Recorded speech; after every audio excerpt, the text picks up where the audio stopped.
Hey, how you doing there, my dear friends? It's Dan. I'm in beautiful, beautiful Lake Susie, Florida. Great to see you. Oh man, it's good to be here. Sometimes, I'm not saying always, listen to the word, sometimes Christian leaders, now actually this could apply to leaders all leaders in any kind of a context. I'm going to zero in though on Christian leaders, just because that's what I know best. So sometimes Christian leaders can let their pride get in the way, and we can start to think that we are somehow we're special in a way that's different and maybe even a little better than other people, different and better than the people we serve.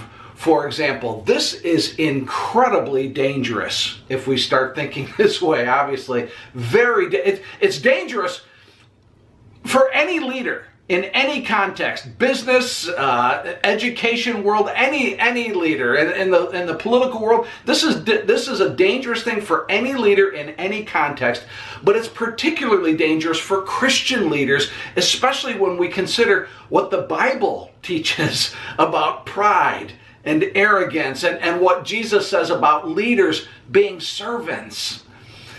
One of the key problems, this isn't the only one of the key problems that can happen with this pride is that we can start to think, this happens to people, we start to think that the rules that apply to everyone else, we might even say the wisdom that applies to everybody else, that doesn't apply to us. And again, this can start to happen because we convince ourselves. We have this inclination to want to convince ourselves that we're somehow, because we're leaders, we're set apart and we're better. Our leadership role puts us, in our minds, we think it puts us above these things that apply to everyone else. Hey, I'll tell you what, I have danced with these kinds of thoughts that I'm talking about right now. I've entertained these ideas. I've been tempted with this kind of pride. I'm just being honest with you. And you know, I think about the fact that I'm just a small fish in a small pond. I can't even imagine for these guys who are a large fish, these men and women who are large fishes in large ponds. And I've danced with these things, even though I know Christian leaders sometimes lose their positions because of this kind of pride.